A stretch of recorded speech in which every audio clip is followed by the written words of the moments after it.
world where achievements and accolades motivate us to do more and be more, we're often left wondering, is this really it? Deep inside, you know there is more to life.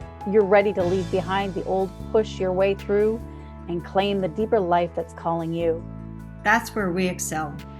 We're your hosts, Stephanie Allen and Maren and and this is the Soulful Leader Podcast. Sit back and relax as we share the shortcuts we've uncovered to help you make shift happen.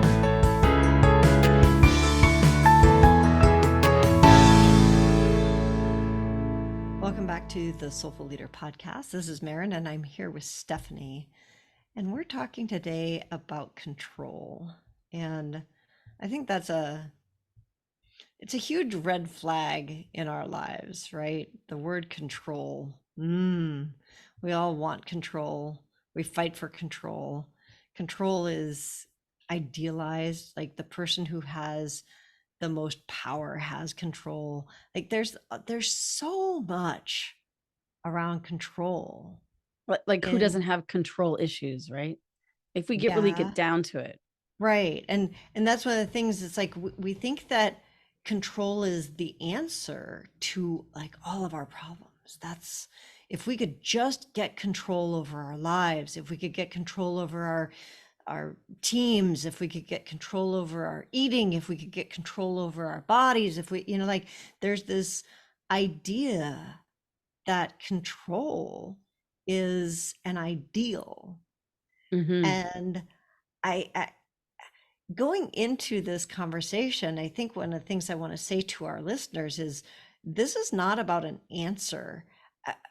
Stephanie and I are really fascinated with this subject and we wanted to have a conversation with you guys today around control and where does it fit into our lives and does it actually really serve us? And I think a lot of times people make decisions based on whether or not they're going to have control or whether they're in control or not. Meaning, many of us go into our own business because we want control over our money. We want control over our time and our energy and our freedom. We want our freedom. Or we have children because we want control over someone else because we don't have control over ourselves. And so we have control over little people or whatever. Like, it becomes, and how many of us know that we've had somebody in our life that has tried to control us or we feel controlled by them? This is an interesting thing. I mean, I can totally admit where I've had control, like, I have to fold my towels a certain way. I have to put the toilet paper roll on a certain way. And if it doesn't happen, it's wrong. Like no, that's not how you fold toilet paper. Toilet paper has to go this way and the towels have to go this way. And really in the big scheme of things, does it really matter? I think about that, especially as leaders, right? So one of the things I remember a mentor of both of ours had talked about is as you become a better leader, and I think about somebody like Richard Branson. And one of the things that I like about Richard Branson is that he's stopped needing control over his people. And in stepping back and instead of needing to tell them how to do things, he empowers them. And that's one of the things, we were just talking about the fact that is control, we tend to idealize it both as individuals and as a society. And yet here's somebody who is obviously super successful in business and he's stepped back and let go of control. And that's one of the tenets of his being successful in business is that he does not tell his people how to do things. And oftentimes he doesn't even show up to meetings because one of the things that he's realized is that when he steps into the room, people surrender their control, their ideas, what they know, because they assume that he knows more. So he steps back to make space for them and empower them. He lets go of his control. I'm using quote marks, quote unquote control. Yeah. And so when I look at that, sometimes people will think, well, they're so irresponsible. Why don't they get a grip? Mm, And I look at that with people with hand pain. And I'll say, where do you feel like you've lost grip? You've lost control mm. and you're holding on. Cause that's what we do is like, if we feel afraid, we cling harder and physically or mentally or emotionally, spiritually, we cling harder. And so if we're still, we tend to, we tend to use that control as a way of protecting ourselves for feeling unsafe or unworthy. And so So it's like I'm gonna we have that saying of like the little man syndrome, and little big man syndrome.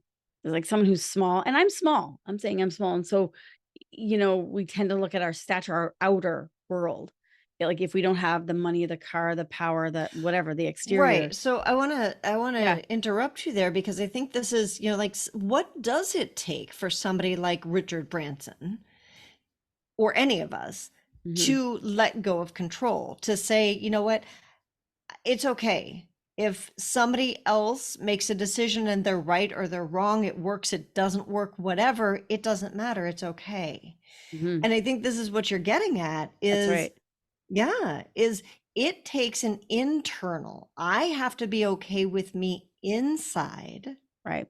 in order for me to let go of, no, the towels have to be folded this way. You know, Or right. And I mean, I see people that with control of their finances in the way of, well, I'm going to stay in this job because I've got 5 more years left before I retire.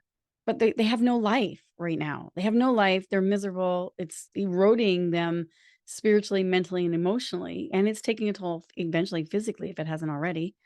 But yet they're willing to pay the price because they think they're going to have more control of their life if they stay. Hmm, And whether that's true or untrue, it doesn't matter. I'm saying let's explore what is it that you're believing that if you didn't, like, we don't know what's going to happen in 5 years. Maybe we don't even have money. Money may not even exist. And right. I'm just saying hypothetically, it could be totally on a bartering system. And if you haven't invested in making good friends with your neighbors, it doesn't matter how much money you have because money doesn't mean anything. I mean, I'm just using an example. But your investment in relationship of, oh, well, this person's really good at that skill and I need that skill in order for me, and I'm terrible at that skill, if that makes any sense? It's like the old bartering system. I don't know. I'm just really interested in this whole control and power aspect of that because it's essentially eroding our freedom. Yeah. And I want to take us back to that. It really does come from an internal empowerment. If I feel safe, so I think a lot of times we go for control in the outer world to make us feel safe internally. And that's actually backwards. Mm, Because if I can get to where I feel safe, and think about a place where you feel safe in your life, right? I feel very safe with my husband. I feel very safe in my home. So if something goes sideways or, he does something wrong, it's not that big a deal to me. I'm like, whatever, we'll make it work. It's okay. Places where I don't feel safe, say, for example, just recently I had an issue with a contract and I I have to hire a lawyer. I don't know contracts. It makes me nervous. It makes me uncomfortable. I don't feel safe there. So I needed to feel like everything, all the I's were dotted, all the T's were crossed. Everything had to be, I had to control it all. And that didn't, by the way, that didn't work at all. It exploded in my face and like nothing actually worked. And I had to step back into what I know about myself is that I trust that I will show up and honor my side of the contract, and that I have the money and the resources should the other person not honor their side of the contract. And so, fine, let's go for it. I'm okay. That's the internal. I got to the point in myself to feel like I am internally safe, and then I could let go of the control on the outside. The Yeah, control out there didn't actually make me feel safe in here. yeah, I think sometimes we even control inside too. Like, Mm. we people please or we adapt our personality in order to manipulate or control the situation by people pleasing or doing the quote unquote right thing so that we're not abandoned or we're not, disappointed by someone's thoughts or views of us. There's But that that's level still too. trying to get that in the outer, right? We're manipulating to 100%. try and find the control in the outer. That's what I'm saying. It's like even where the places I feel safe, like if like you were saying with your husband or at home or different things, but it's like even go deeper in that. It's like, do you feel safe with and I'm gonna use like higher power, God, spirit, the universe. Like, what's your Mm. relationship with this? I'm talking like a soul remedy here of like, what are your belief system? What do you like, where do you go at nighttime when you go to sleep? Where do you go after we're done with this bodysuit?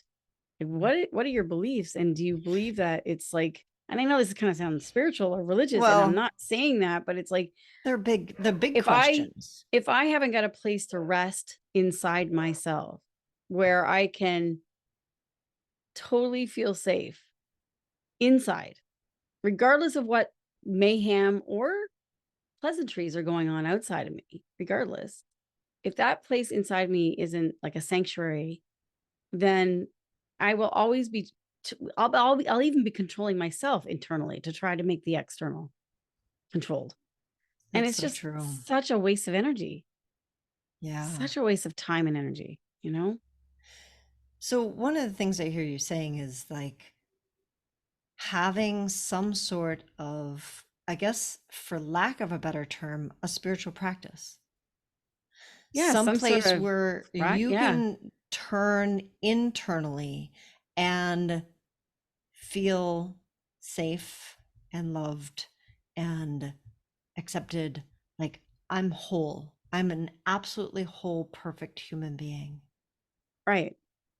you know? And now some people will say, "Well, I have that in nature. I go out into the woods or I."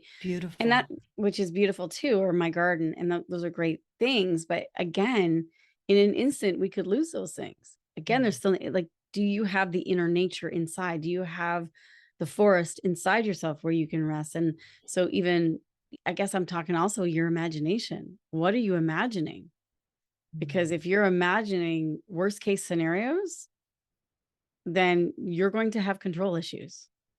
If you're imagining only beautiful, wonderful things happening, and I'm not talking the power of positive thinking, I'm actually going in, like you said, Maren, and having a spiritual practice to actually cultivate a new image or a new ideal and to be working at not figuring it out, but actually having a place that is so beautiful beyond nature in the outer world. Like, and nature in the outer world is amazingly beautiful, but to cultivate that within oneself where you can go and rest and have sanctuary. And do you have a practice? Is there a practice that you can share with our audience that might help them? Because some of them may have that and some of them may not. It may not make sense. Like, I know for myself, when I learn about something new or somebody uses terms that I'm kind of familiar with, but they seem like they're using it in a different way. Sometimes when I have something tangible, like an actual practice, it makes more sense to me or I can understand it Oh, better. 100%. So is You know, there something absolutely. that you can You know, share? there was a recent movie, Everything Everywhere All at Once, Yeah. and I highly recommend it. That's kind of my practice. The main character is she daydreams a lot. So she kind of goes off into these other worlds and imagines like kind of an ulterior another life that she could have lived. And she just gives herself like a little holiday, a little trip to that place. And I think we all do that. We all have like, oh, if I hadn't gotten married, or oh, if I hadn't, taken that job, or if I had moved to this place. Like Mm. we always say, if only, or shoulda, coulda, woulda, ought to. And so we imagine.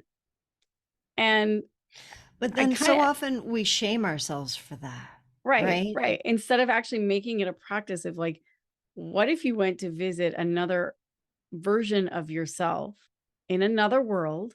I mean, this is like Marvel Comics, right? Let's go to the metaverse, in another universe, in another world where you have mastered those skills, those ideals, and you're living a completely different life, and you got to know that version of yourself there. What guidance? That's essentially what my practice is. And so whatever it is that I'm struggling with in my life, maybe I don't feel safe. Like maybe I'm lost and confused and I don't know what my purpose in my life, or I don't have clarity in some area of my life. Then what I will do is I'll say, okay, on another universe, I've got this all sorted out. Mm. So I'm going to go and visit her, whatever she's doing. Like she's got it all figured out. I'm going to go hang out with her. And I go and I travel. I time travel in my mind. In my mind, I time travel. It's imagination. And I will go and hang out with her. And I mean, she might look different. She might be a different age. She might not have anything to do with anything on the earth plane. It might be completely cartoons. It could be anything. I don't know. It could be absolutely anything. It's like your imagination is literally your greatest tool. And the more one practices the imaginal realm, the more you can start to embody those qualities. You take them in. And so if you get a chance to watch the movie Everything Everywhere All at Once, it's kind of what happens. She kind of looks at where she's taken her energy and put it in all these different worlds. And when we do that, it's just vacating, right? Like it's just vacating your energy, and you actually disperse your time and your energy and you don't have enough. But if you have a way of practicing and of actually cultivating it and bringing it into the now and saying, okay, what would that self do right now if she showed up in this body? And you talked about Richard Branson. I mean, that was one of our mentors that said to us years ago, if Richard Branson woke up in your body tomorrow morning and had your life, how would Richard Branson operate it? Probably very differently. Or you could do that with any great being that you see as an exemplar or a mentor in your life, and say, well, if they came and inhabited my body, how would they speak, see, think, hear, experience this completely different? And they probably would change it. It's a great practice. I love this because so often as leaders, our day is spent, and I'm using that word spent very consciously because when you spend something, you no longer have it. So our day is spent in all kinds of mundane, I have to get this done, I have to get done that, I have to make sure that, all of this type of stuff.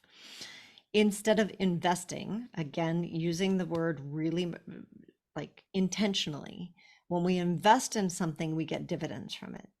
Investing in allowing our imaginations to run free. We dismiss it because as children, we were told to stop imagining, to come back to the here and now and be realistic, and all of the things we were told about that. And while you were talking, I looked up a quote from Einstein because I knew he had a quote around this. And he said, literally, imagination is more important than knowledge. So we're talking about one of the greatest minds of our century. And his take on things is that imagination is more important than knowledge. And one of the things I know about him is that he literally did imaginal mind experiments. And this is exactly what you're talking about, is he went into his imagination and he did most of his experiments in his imagination and then came back and worked in this world. So when you're talking about going and doing things like you see in the everything everywhere all at once, like it's so powerful for us. And yet somebody somewhere along the line said, oh, we shouldn't do that. And then we all bought that lie. And it's a lie. Mm-hmm. It's we're not embracing the power that we actually have as humans, as leaders, as, thought pioneers, essentially. Yeah. So like when we're daydreaming, maybe you're fantasizing or you're daydreaming, you're investing your energy into that reality. Now Mm. you're thinking, well, it's just in my imagination. Nothing really happened. Like I didn't hurt anybody. But what happens is that you actually had a visceral experience there. So remember, your brain doesn't know the difference between what's imagined and what's real. And And neither, when you say your brain, I'm talking like your brain, your body, you're like right, your whole system it responds responds to it. as So, if it's real. mhm. And so what you're doing is you're actually cultivating that energy and you're bringing it into this now. You may not be doing that consciously. It's totally unconscious. So like when you're a kid and you were like just kind of daydreaming at school, staring out the window, looking out the window going, "Oh, I really wish I was outside playing. I really don't want to be here in math class." You actually there is a part of you that actually went there. And I'll Mhm. see that as a body worker. I'll ask my clients, I'm like, "Where are you?" Because I can actually feel the person leaving. It's like Elvis has left the building. Maren has left her body. And it's like the only way to transform is actually to be in the body. And that requires us to feel what we're feeling, but also to cultivate like to bring it into this bodysuit. So it's very, very powerful. You want control. Oh, and I don't mean outer control over things. It's like what's happening is that you're actually upgrading your system if you choose to look at it that way. Yeah, Also, if because it's just unconscious, then you're bringing it in, and right. other people are also feeling that. They're like, "Well, where did you go, Steph? Like, who? Like, you're not here. You're not paying attention. You're not present, and I can feel you're somewhere else." Like, people may not even say that or not even consciously know that, but they know that on a deeper level. And I love that because what you mentioned is, I guess the way that I hear it is, we're going to go other places all day long. Like our brain goes, we're in a meeting and our brain goes, this way or that way, all these different directions. It's becoming conscious of where we went, and then choosing consciously of, here's where I'd rather go. And that takes the practice, and this is the practice that you were just taught, that you just gave us, which I love. Is like, if we start practicing with our imaginations and you're looking for control, that is what gives you control, because it's it's what's informing your body, it's what's informing your future, it's and so when our brains just go off and we don't realize it, and that's what our bodies start to respond to. So when we have that pain in our shoulder and we don't know why, it's more than likely because there's some daydream that's happening. There's some place where our mind is going that's creating a reality that's not what our conscious, like, that's not what we actually want. And so Or we're then, c or we're caught in between 2 different realities and we're feeling pulled. right. We're feeling Oh, tugged of like, where am I? Am I in the right, wrong, good, bad, control, or am I in the imaginal of possibilities? And you're stuck in between and you get pulled, you get caught. And so pain can also be a very good indicator that choose. Choose where do you want to be, and to drop into the pain, be present with it and saying, what is it guiding me towards? What do there's so many different ways that one can play. And am I trying to control this? Or we use a good example of presence, like to be present with something. And we use a good image of a cat waiting for a mouse outside a mouse hole. Like it's complete, even though we're walking by looking at the cat going, "Oh my God, the cat's sleeping again." The cat's always sleeping. Or they seem to always be sleeping, but they're not. They're actually what's called in poise. And if you ever watch, cats' eyes are closed, they're totally relaxed, or it appears to be. But any little noise in their ears are like little radar nets going around, listening, carrying their tails are switching, flicking. And what they're doing is being very, very present of what's going on inside themselves. And they're relaxing and consciously, and they're letting go, and they're softening. And what's happening is that they actually create such magnetism that by the time the mouse pops its little unfortunate head outside of the hole, All the energy that that cat has been gaining now pounces full speed ahead onto that mouse to its demise. That's it. It's done. It can't get away. But it's like a slingshot, and that's what we can do with our awareness, is that if we're focusing on multiple different realities, but we're just kind of going there without any real intention. And I'm not talking about figuring it out, but I'm talking about developing the imaginal realm of like saying, I want to go and visit the Stephanie that's got this, that's mastered this, whatever this is, whatever that issue or that challenge is. It's like there is a future version of myself, or there's another timeline version of myself that has already mastered this. If I go and I hang out with her, she becomes my teacher. She becomes my mentor, and she can impart with me the skills and the resonance in order to deal with it in the now. But I need to practice that. I can't, the more I practice it, the quicker I can tune into it. And the more I develop those neural networks in my brain, it's so interesting. You start to become a Jedi. You start to see the future before it happens, and you're out of time, which is really cool. Like you are in your own time. Yeah, when you say out of time, you mean it like outside of time. Outside of time. Yes, that's Mm. right. Yeah, I Time love does not that. limit you. Yeah. And when we think of going back to control, I mean, like, if you knew that you lived outside of time and that none, you know, none of this stuff actually had any quote unquote control over you, like, how empowering would that be? Like that Exactly. feels like that would really be, I guess I would say maybe the ultimate in control is letting go of control completely. So so interesting because it's a dichotomy. It's And I want to say to be in the not knowing is actually to be totally out of control, which mm, means you are outside of time and space. And now you're in a place that you are cultivating a totally different universe if you so choose. Otherwise, you can live the repeat, you know, life been of there, what done you've been that. living, been there, done that, and you just keep doing that. It's like watching the same TV show over and over and over again. And you already know the ending of that story, Mm. and that's fine if it's good.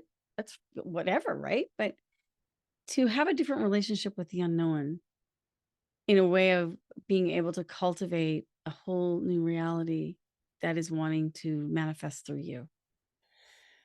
I think that to me that this whole discussion around control comes down to that is creating a different relationship with what we were taught is a very linear, well, it's very black and white, cut and dried, Hmm. control or not control, power or no power.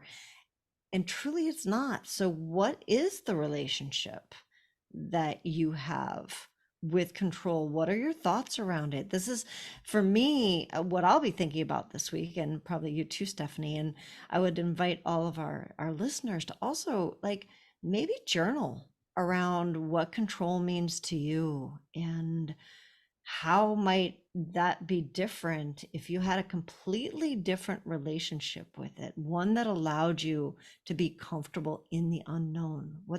What might that look like for you? Yeah. And so it's not about controlling the outer, it's about going inside and being in control inside. But that's a practice. Hmm. And that means you have to actually let go of control to be in control. It seems like Ironic. yeah, it's a total paradox, isn't it? Yeah. It's like, I have a team at my office right now that has completely, in the last 3 years, has completely changed. And then I have a new team member who was an old team member that it's come back, and we have a completely different relationship. It's like we had to kind of go off into our own little universe and then come back and meet in a new one. Hmm. Like Rumi says, beyond right doing and wrong doing, there's a field. I'll meet you there. And I had this old story that I had to be in control, that I had to have contracts, I had to have all these rules, I had to have all these boundaries and standards, and and some of that is true and some of it isn't. Some of it also, it's like having to have that experience because where was that coming from? Was that coming from a fear-based control that I need to be in power? Or was it coming from an empowering place? Which is, by the way, the empowering place is coming from the unknown, because I haven't been there yet. Because even if I'm empowered, I'm evolving and growing, and as I'm evolving and growing, I'm going to go into places I've never been, because that means I'm evolving and growing. That's the same thing, right? And that's where that practice of imagination comes in. It Yeah. so empowers us. Well, I would love And lightens us up. I just want to say, it just takes off the burden that you might be carrying. The shoulda, coulda, woulda, ought tos. You lighten up. what I just have this image of like the whole world lightening up, and made me happy. So I would very much love to hear from all of our audience. And what are your thoughts on control? And do you have different thoughts on it after listening to our conversation about it today? And we would love to hear from you. We remember you can find us on YouTube, on LinkedIn, and on Facebook under the Soulful Leaders. And you can also sign up for our email list on our website, and you can download our wonderful download there. So you get it for free when you sign up for our email list, and you'll get all the information about our upcoming 12 days of Christmas, which is going to be very exciting this year. So our website is thesoulfulleaderpodcast.com, and we will look forward to seeing you all next week right here on our podcast.